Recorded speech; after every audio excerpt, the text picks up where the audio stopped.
Aurora Mayor Mike Coffman, we're here to talk about the ballot issue that just qualified for the November ballot that would change Aurora's form of government from a mayor with a city manager that has more power to a mayor who pretty much has all the power, kind of like Denver, hiring and firing decisions, veto power. What was your involvement in getting this on the ballot? No, I was involved early on in researching it, in talking to different people about what the best course of action would be in Denver and Colorado Springs. So I think they both gave me good pointers, and as well as community leaders in the city. But I certainly initiated the process. If you initiated it and you were involved early on, how come when we asked while signatures were being collected for input, for comment from you, your response was, I will comment if and when it makes the ballot? Why were you avoiding transparency? Well, I just think that it's, you know, in hindsight, who knows, but I felt that it's not about transparency. It was about, to me, it wasn't an issue until it made the ballot.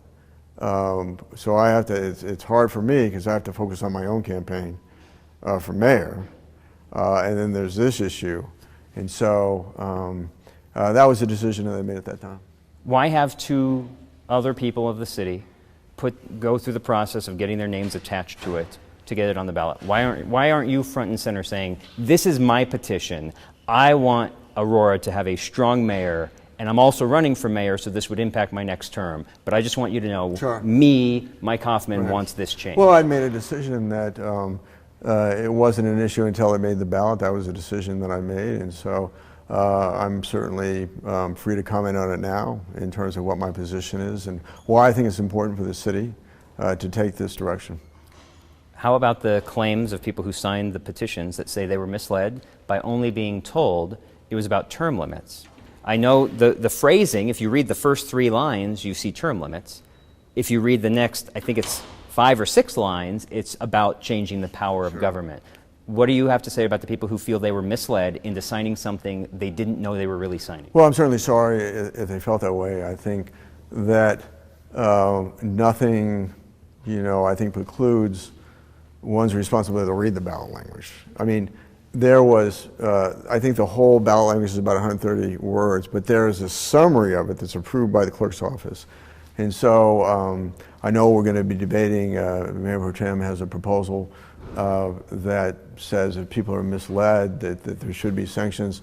I agree with the first part. I just want to add something to the second part. And the individual, the circulator, refused to provide that information about the summary that, again, is approved by the clerk. So, I mean, at the end of the day, there's got to be some responsibility on whoever signs it. I mean, I don't sign petitions unless I read the summary. Did you sign this petition? Yes, I did. How were you approached about signing the petition? Or did you just sign like line 1 and then say... Oh, outside of a post office. And how was it sold to? Did you come up as like, I'm average Joe citizen, and did they tell you? What did they tell you? That it was about 2 things. That it was about term limits. That was the first thing they mentioned. And that it was about changing the structure of government in Aurora. We won't see any campaign finance about this until end of next week, August I think? 5th. Who's behind this? Who's spending money? Certainly I've contributed, and there are others, entities that have contributed, and that will show up on August 5th. How much have you contributed? No, I'm not going to say. We're going to know in a week. That's strategy, I'm not going to say. If it's going to be on a document in a week, what's it matter? No. Okay, again, transparency. I talked with Curtis Gardner, and he said one of the efforts by the yes people, so you, are trying to tell people we need more transparency and accountability in government. That's why we need a strong mayor system. How is this transparency avoiding answering simple questions like, were you involved and how much have you contributed? Right, well, I've already said that I was involved. But I think the fundamental issue, I say, look, when this is on the ballot and there's still some things that have to go through, then it's, instead of, well, how did we get here? It's, we're here, let's debate the issue. And to me, the issue is that the city of Aurora has grown to the extent it is the 51st largest city in America, with the urban problems, urban challenges of race, poverty, and crime. And in my view, and the people will decide this, it no longer fits with the city that this was, where the big issues of the day are all planning and zoning. So I think that having an elected official that is directly accountable to the voters, I think is really important. I think whether you're talking about it, whether it's the behavior of police officers that gets called into question, or whether it's having a vision for the city and the leadership to get us there, those are the kind of things that this proposal brings to the table, as well as, and then particularly talking to people in Colorado Springs and Denver that felt that that 3 4-year terms in a mayor council system was one too many, and in fact, Denver's having, the Denver City Council is having that discussion now. Did you purposefully craft it this way, to have multiple subjects, term limits, and the strong mayor system, to sneak in people who would vote for term limits but maybe not want that strong mayor system? I think the polling shows popularity for term limits, but that it made little difference when you combined it with the mayor council form of government. So, what about mayor council by itself? About the same.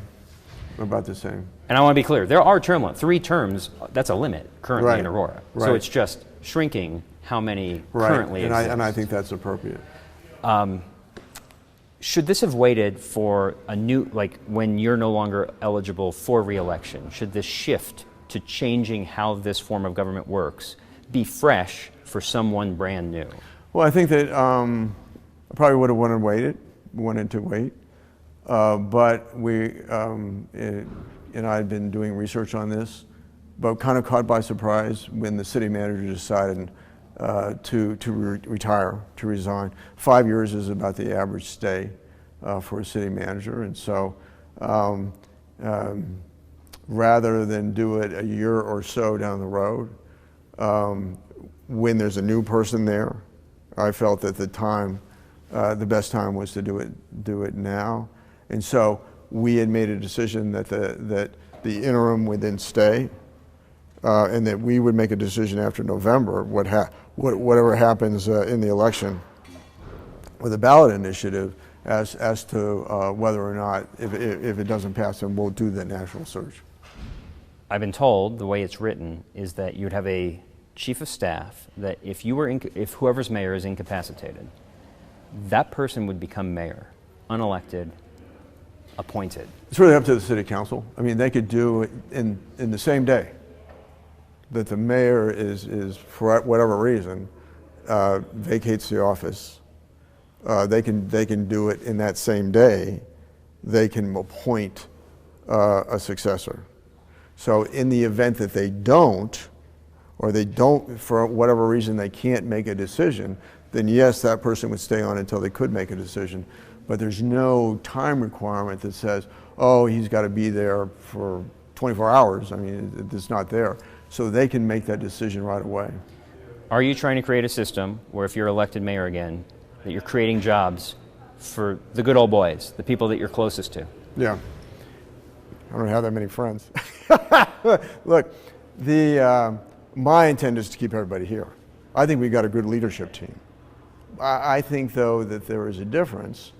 I mean, none of them live in Aurora, and that's fine, in the senior leaders. But they're all very good and capable people. And so I want the entire leadership team to stay.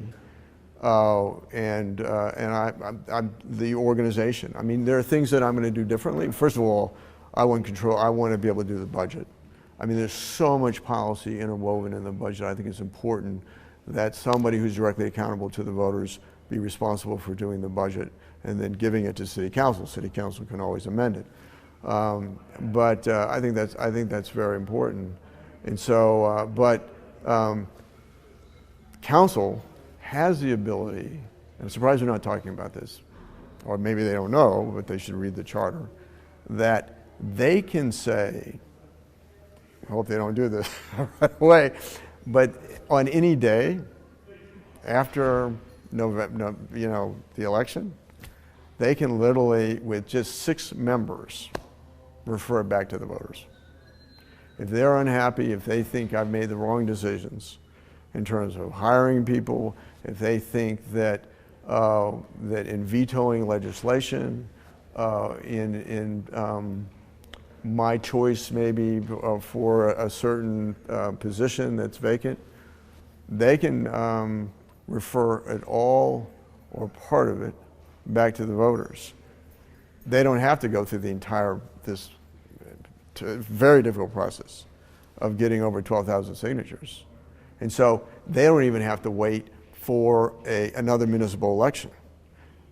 So in other words, if they were unhappy at the beginning of next year, they literally could vote and with a simple majority refer it back to the voters.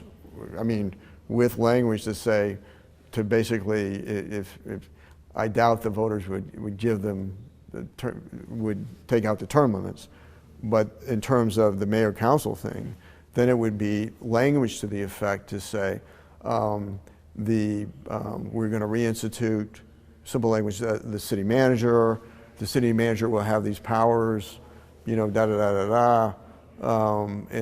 just basically, and the mayor will revert to the position that the mayor had before, largely ceremonial.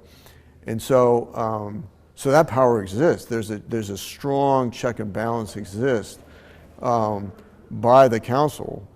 And so the fact is that I would really have to work to preserve the system, would really have to work with council to make sure that there's a majority on board.